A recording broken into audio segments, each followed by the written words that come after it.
In May, we planted 2 types of basil in the Start Pickin self-watering raised bed grow box. The seeds germinated quickly, and we took clippings throughout the summer. The link to the video demonstrating how to set up this grow box is in the description below. In the last week of September, we removed the basil plants and set them aside to dry.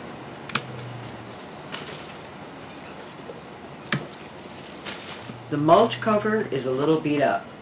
It did a great job, though, keeping the soil cool and lowering the rate of evaporation in the 100+ degree heat throughout the summer.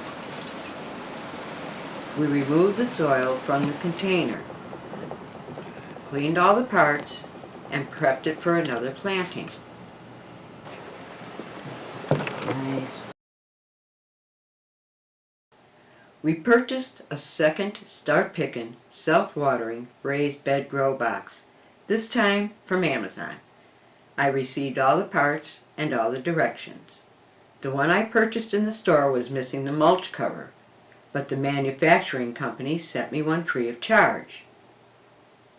The website for the manufacturers, Emsco, is included in the description below.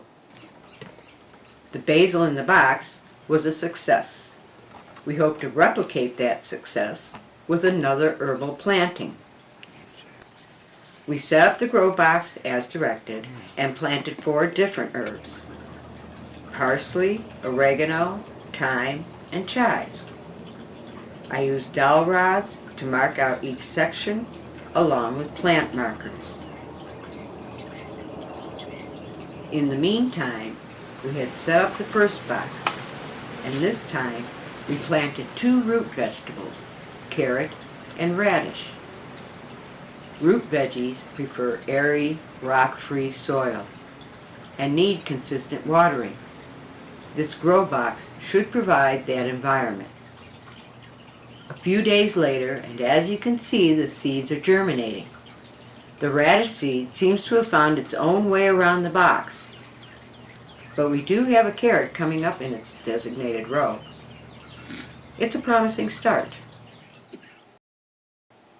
Within a few weeks, we should have radishes and carrots, and hopefully the start of an herb garden that will flourish well into the next year.